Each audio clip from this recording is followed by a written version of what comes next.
भगवते वासुदेवाय. तर आपण श्रीमद भागवत महापुराण पाहत आहोत आणि त्यातील हा आपला 11वा स्कंदातील अध्याय 21व्या अध्यायामध्ये आपण गुण दोष व्यवस्थेचे स्वरूप आणि रहस्य पाहणार आहोत. भगवान श्रीकृष्ण म्हणतात, भक्ती, ज्ञान आणि कर्म हे माझ्या प्राप्तीचे 3 मार्ग आहेत. ते सोडून चंचल इंद्रियांद्वारे जे क्षुद्र भोग भोगीत राहतात ते वारंवार जन्म मृत्यू रूप संसाराच्या चक्रात फिरत राहतात. आपल्या अधिकारानुसार धर्माच्या ठिकाणी दृढ निष्ठा ठेवणे याला गुण म्हटले आहे आणि या विरुद्ध वागणे हाच दोष आहे. गुण आणि दोष यांच्या स्वरूपाविषयी हाच निश्चय आहे. सर्व वस्तू सारख्याच असल्या तरी पदार्थांचे गुण दोष, शुभ अशुभ किंवा शुद्ध अशुद्ध हे भेद पदार्थ योग्य किंवा अयोग्य हे ठरवण्यासाठी केलेले असतात. हे उद्धवा, धर्मानुसार कर्मे करणाऱ्यांच्या धर्मासाठी, व्यवहारासाठी आणि शरीर निर्वाहासाठी मी हा आचार सांगितला आहे. पृथ्वी, जल, तेज, वायू आणि आकाश ही पंचमहाभूतेच ब्रह्मदेवापासून स्थावरापर्यंत सर्व प्राण्यांच्या शरीरांना मूळ कारण आहेत. अशा तऱ्हेने सर्व स्थावर जंगम शरीरांच्या दृष्टीने समान आहेत आणि सर्वांचा आत्मा सुद्धा एकच आहे. हे उद्धवा, सर्वांचे देह समान असले तरी वेदाने त्यांची नावे आणि रूपे वेगवेगळी सांगितली आहेत, कारण त्यांनी त्या ज्ञानरूपानुसार आचरण करून आपल्या स्वाभाविक प्रवृत्तीला आळा घालूनच 4ही पुरुषार्थांची सिद्धी करून घ्यावी म्हणून. हे श्रेष्ठ उद्धवा, देश, काल इत्यादींबद्दल आणि पदार्थांच्या बद्दल जे गुण दोषांचे विधान सांगितले गेले आहे ते कर्म नियमित रूपाने व्हावे यासाठी ज्या देशात काळवीट नसतील आणि जेथील लोक ब्राह्मण भक्त नसतील तो देश अपवित्र होय. काळवीट असले तरी जेथे संत पुरुष राहतात तेवढाच भाग सोडून अंग, वंग, कलिंग इत्यादी देश अपवित्र होत. तसेच असंस्कृत लोक राहत असलेला किंवा रेताळ प्रदेशही अपवित्रच होय. जेव्हा कर्म करण्यास योग्य अशी सामग्री मिळून कर्मही होऊ शकेल ती वेळ चांगली समजावी आणि ज्यावेळी सामग्री न मिळाल्याने किंवा अन्य कारणाने कर्म होऊ शकत नाही तो काळ वाईट होय.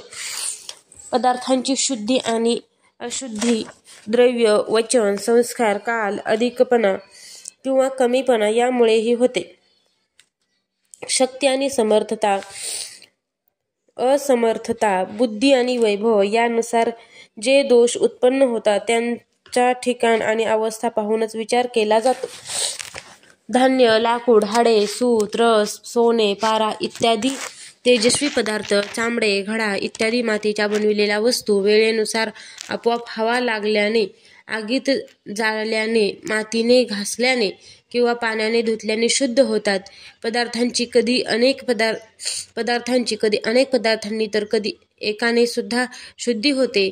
जर एखाद्या वस्तूला एखादा अशुद्ध पदार्थ चिकटला, जर त्या कृतीने त्या पदार्थांचा वास किंवा लेप जाईल आणि ती वस्तू पूर्वीप्रमाणे होईल तेव्हा ती शुद्ध समजावी. स्नान, दान, तपश्चर्या, वय, सामर्थ्य, संस्कार, कर्म आणि माझे स्मरण केल्याने चित्ताची शुद्धी होते. यांद्वारा शुद्ध होऊन ब्राह्मण, क्षत्रिय आणि वैश्य यांनी आपल्या विहित कर्मांचे आचरण करावे. गुरुमुखाने ऐकून योग्य तऱ्हेने जाणून घेतल्याने, मंत्राची आणि मला समर्पित केल्याने कर्माची शुद्धी होते. उद्धवा, अशा रीतीने देश, काल, पदार्थ, कर्ता, मंत्र आणि कर्म या 6 गोष्टी शुद्ध असल्यास धर्म आणि अशुद्ध असल्यास अधर्म होतो. शास्त्रविधीनुसार गुणही दोष ठरतो आणि दोषही गुण ठरतो. एकाच वस्तूविषयी या गुणदोषांचा नियम पाहिला तर लक्षात येते की ही गुणदोष वास्तविक नसून कल्पित आहेत, परंतु शास्त्राने सांगितलेले असल्याने त्यांना प्रामाण्य आहे.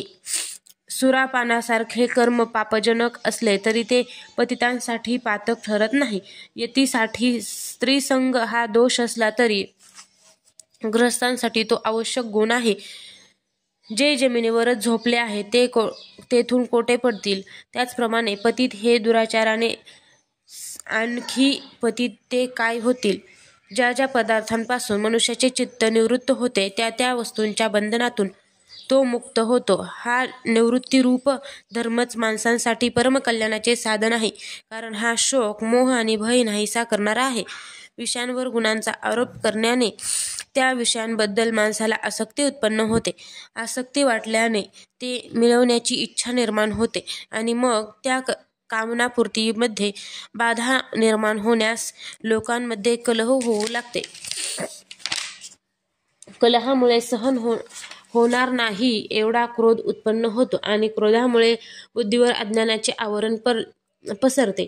या अज्ञानामुळे मनुष्याची कार्याची निर्णय करणारी चेतनाशक्ती ताबडतोब लुप्त होते. हे साधो चेतनाशक्ती लुप्त झाल्याने मनुष्य असून नसल्यासारखा होतो.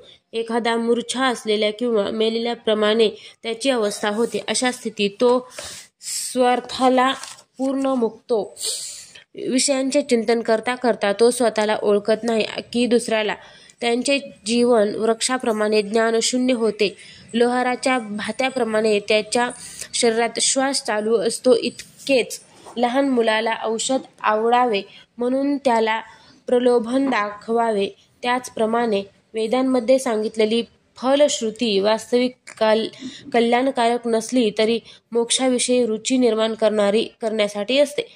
मनुष्याची मने जन्मतःच स्वतःचे अकल्याण करणाऱ्या विषय, इंद्रिय आणि आपतेष्टांमध्ये आसक्त असतात. आपले परमकल्याण न जाणणाऱ्या व देवादी योनी रूप मार्गात भटकणाऱ्या, किंबहुना आणखी पापे करून वृक्ष पाषाणादी योनीत जाणाऱ्या माणसांना हितचिंतक वेद त्याच विषयात कसा प्रवृत्त करील बरे? काही अज्ञानी लोक वेदांचा हा अभिप्राय समजून न घेता वरवर गोड वाटणाऱ्या फलश्रुतीला भुलतात. परंतु वेदांचे रहस्य जाणणारे मात्र असे सांगत नाहीत. विषयांची इच्छा करणारे दीनहीन, लोभी पुरुष स्वर्ग इत्यादी फुलांनाच फळे समजतात. अग्नीच्या द्वारा सिद्ध होणाऱ्या यज्ञ इत्यादी कर्मांना भुलतात. त्यामुळे त्यांना शेवटी देवलोक, पितृलोक इत्यादींचीच प्राप्ती होते.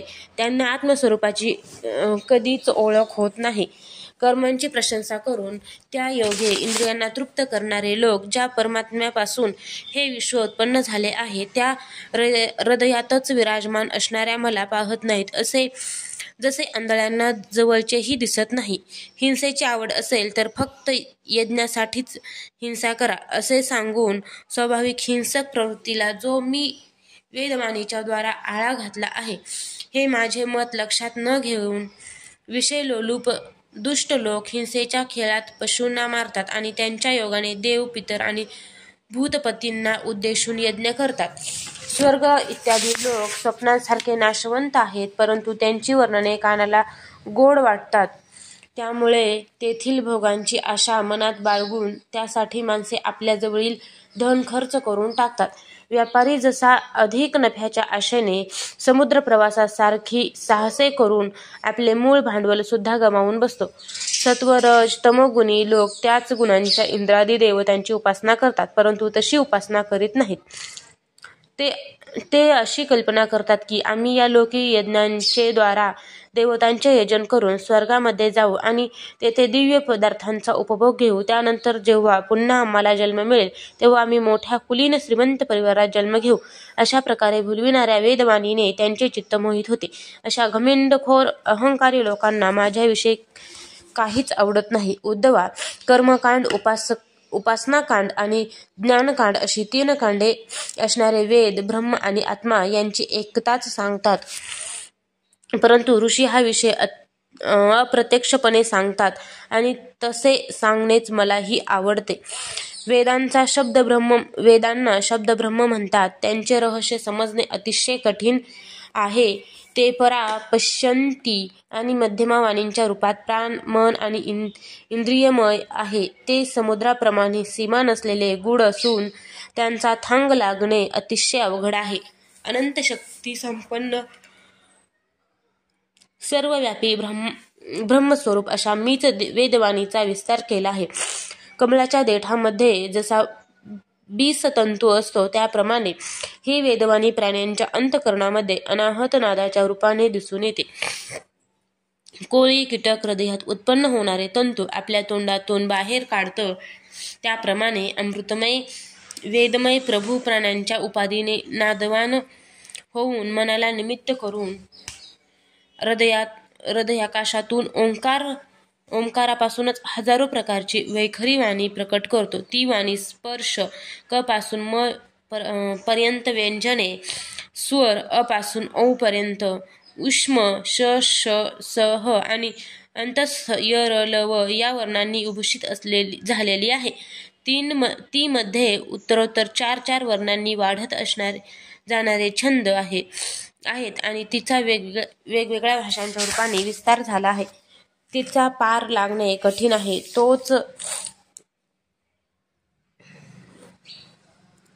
तोच प्रभू मी ती वाणी प्रलयकाली स्वतःमध्ये विलीन करून घेतो. काही छंद पुढील प्रमाणे आहेत. गायत्री, उष्णिक, अनुष्टुभ, बृहती, पंक्ती, त्रिष्टुभ, जगती, अतिछंद, अत्यष्टी, अतिजगती आणि विराट. ती वेदवाणी कर्मकांडांमध्ये कशाचे विधान सांगते, उपासनाकांडामध्ये कोणकोणत्या देवतांचे वर्णन करते आणि ज्ञानकांडामध्ये कशाकशाचा अनुवाद करून कोणाकोणाचा निषेध करते, याचे रहस्य माझ्याखेरीज अन्य कोणीही जाणत नाही. वेद कर्मकांडामध्ये यज्ञरूपाने माझेच विधान करतात. उपासनाकांडात मलाच देवता मानतात. ज्ञानकांडात माझ्याखेरीज अन्य वस्तूंचे वर्णन करून नेती या वाक्यांद्वारे अन्य सर्व वस्तूंचा निषेधही करतात. सर्व वेदांचा अर्थ एवढाच आहे. अशा प्रकारे वेद माझ्यामध्येच भेद निर्माण करून ही सगळी माया आहे असे म्हणून शेवटी भेदाचा निषेध करून वेद प्रसन्न होतात. अध्याय 21 समाप्त.